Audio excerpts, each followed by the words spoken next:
Hello everyone, welcome to my channel 6 to 12 NCERT classes में आपका स्वागत है। और हम लोग थर्ड चैप्टर पढ़ रहे थे, उसका सेकंड पार्ट हम लोग कंप्लीट करते हैं। बेटों से बढ़कर गुलाम।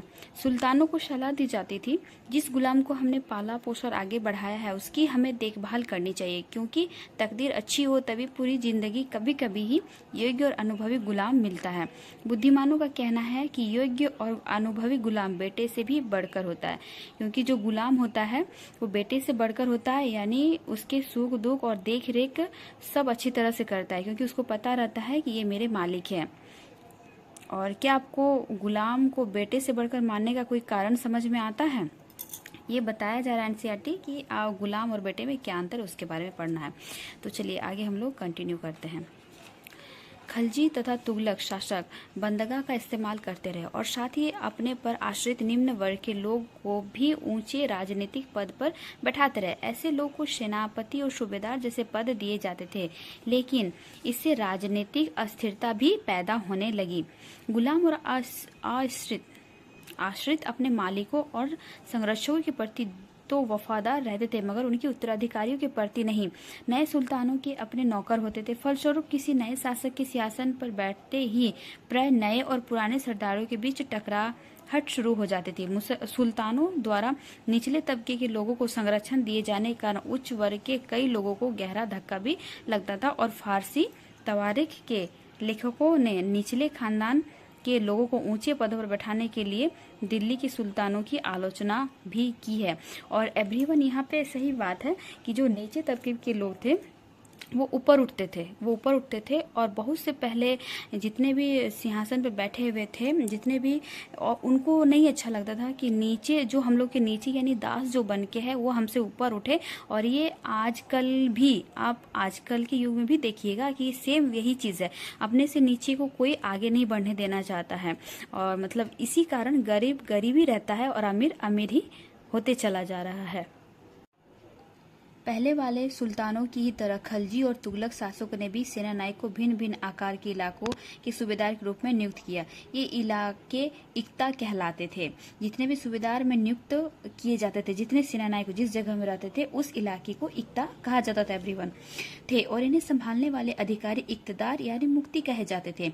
मुक्ति का फर्ज था सैनिक अभियानों का नेतृत्व करना और अपने इक्तों में कानून और व्यवस्था बनाए रखना। अपनी सैनिक सेवाओं के बदले वेतन के रूप में मुक्ति अपने इलाकों से राजस्व की वसूली क्या करते थे। राजस्व के रूप में मिली रकम से ही वे अपने सैनिक की भी तनख्वाह देते थे। यानी जितने राजस्व, यानी जैसे कि किसान हो गए, जितने भी नीचे तबके के लोग थे उनसे कर लिया जाता था। राजस्व यानी कर लिया जाता था, और जो कर मिलता था उसमें सैनिकों की तनख्वाह दी जाती थी। मुक्ति लोगों पर काबू रखने का सबसे प्रभावी तरीका यह था कि उनका पद वंश परंपरा से ना चले और उन्हें कोई भी एकता थोड़े थोड़े समय के लिए ही मिले, जिसके बाद उसका हस्तांतरण कर दिया जाए। सुल्तान अलाउद्दीन खिलजी और मोहम्मद तुगलक के शासनकाल में नौकरी के इन कठोर नियमों का बड़ी सख्ती से पालन होता था। मुक्ति लोगों द्वारा एकत्रित किए गए राजस्व की रकम का हिसाब लेने के लिए राज्य द्वारा लेखा अधिकारी नियुक्त किए जाते थे।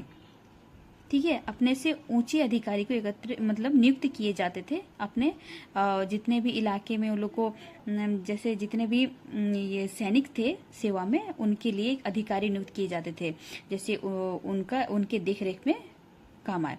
इस बात पर ध्यान रखा जाता था कि मुक्ति राज्य द्वारा निर्धारित कर ही वसूले और तय संख्या के अनुसार सैनिक रखे। जब दिल्ली के सुल्तान शहरों से दूर आंतरिक इलाकों को भी अपने अधिकार में ले आए तो उन्होंने भूमि के स्वामी सामंतों और अमीर जमींदारों को भी अपनी सत्ता के आगे झुकने को बाध्य कर दिया। अलाउद्दीन खिलजी के शासनकाल में भू राजस्व के निर्धारण और वसूली के कार्य को राज्य अपने नियंत्रण में ले आया। स्थानीय सामंतों से कर लगाने का अधिकार छीन लिया गया, बल्कि स्वयं उन्हें भी कर चुकाने को बाध्य किया गया। सुल्तान के प्रशासकों ने जमीन की पैमाइश की और इसका हिसाब बड़ी सावधानी से रखा। कुछ पुराने सामंत और जमींदार राजस्व के निर्धारण और वसूली अधिकारी के रूप में सल्तनत की नौकरी करने लगे। उस समय 3 तरह के कर थे। क्या थे? 3 तरह के कर थे एवरीवन, इसको याद रखिएगा। कितने प्रकार के कर थे? 3 तरह के। एक थे कृषि पर, जिससे खराज कहा जाता था और जो किसान की उपज पर लगभग 50% होता था, जो कि बहुत काफी था। मवेशियों पर, जितने भी पालतू पशु लोग पालते थे वो मवेशियों पर और घरों पर। यह याद रखना जरूरी है कि इस उपमहाद्वीप का काफी बड़ा हिस्सा दिल्ली के सुल्तानों के अधिकार से बाहर ही था। दिल्ली से बंगाल जैसे सुदूर प्रांतों का नियंत्रण कठिन था और दक्षिण भारत की विजय के तुरंत बाद ही वो पूरा क्षेत्र फिर से स्वतंत्र हो गया था, यहाँ तक कि गंगा के मैदानी इलाके में भी घने जंगलों वाले ऐसे क्षेत्र थे जिनमें बैठने में सुल्तान की सेनाएं अक्षम थी। स्थानीय सरदार ने इन क्षेत्रों में अपना शासन जमा लिया। अलाउद्दीन खिलजी और मोहम्मद तुगलक इन इलाकों पर जोर जबरदस्ती अपना अधिकार जमा तो लेते थे, पर वह अधिकार कुछ ही समय तक रह पाता था, क्योंकि कोई भी काम जोर जबरदस्ती से होता नहीं है। वो काम एक दिन खत्म हो ही जाता है, तो जोर जबरदस्ती वाला काम ज्यादा दिन नहीं चलता था, कुछ ही समय तक रह पाता था। सरदार और उनकी किलेबंदी। अफ्रीकी देश मोरक्को से 14वीं सदी में भारत आए यात्री इब्न बतूता ने, देखिए ये इंपॉर्टेंट है, एग्जाम में पूछा जाता है एवरीवन, ठीक है। अफ्रीकी देश मोरक्को से 14वीं सदी में भारत आए यात्री, कौन आया था 14वीं शताब्दी में? इब्न बतूता, ओके, ने बतलाया कि सरदार कभी कभी चट्टानी उबड़ खाबड़ पहाड़ी इलाकों में किले बनाकर रहते थे और कभी कभी बांस के झुरमुटों में। भारत में बांस पोला नहीं होता, ये बहुत बड़ा होता है। इसके अलग अलग हिस्से आपस में इस तरह से गुथे होते हैं कि उन पर आग का भी असर नहीं होता और वे कुल मिलाकर बहुत ही मजबूत होते हैं। सरदार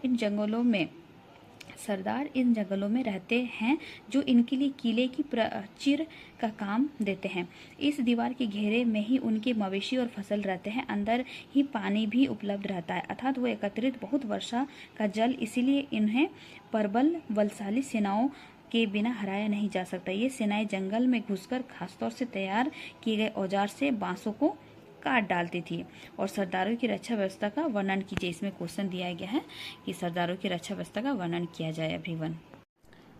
चंगेज खान के नेतृत्व में मंगोलों ने 1219 में उत्तर पूर्वी ईरान में ट्रांस ऑक्सेसियाना, जिसको कहते हैं आधुनिक उज्बेकिस्तान, पर हमला किया और इसके शीघ्र बाद ही दिल्ली सल्तनत को उनका धावा झेलना पड़ा। अलाउद्दीन खिलजी और मोहम्मद तुगलक के शासन कालों के आरंभ में दिल्ली पर मंगोलों के धावे बढ़ गए। इनसे मजबूर होकर दोनों ही सुल्तानों को एक विशाल स्थानीय सेना खड़ी करनी पड़ी। इतनी विशाल सेना को संभालना प्रशासन के लिए भारी चुनौती थी। 15वीं तथा 16वीं शताब्दी में सल्तनत तालिका 1 को फिर से देखें। आप पाएंगे कि तुगलक वंश के बाद 1526 तक दिल्ली तथा आगरा पर सैयद तथा लोदी वंश का राज्य रहा था। कब तक? 1526 ईस्वी तक दिल्ली तथा आगरा पर सैयद तथा लोदी वंश का राज्य रहा था। तक जौनपुर, बंगाल, मालवा, गुजरात, राजस्थान तथा पूरे दक्षिण भारत में स्वतंत्र शासक उठ खड़े हुए थे। उनकी राजधानियां समृद्ध थी और राज्य फल फूल रहे थे। इसी काल में अफगान तथा राजपूतों जैसे नए शासक समूह भी उभरे।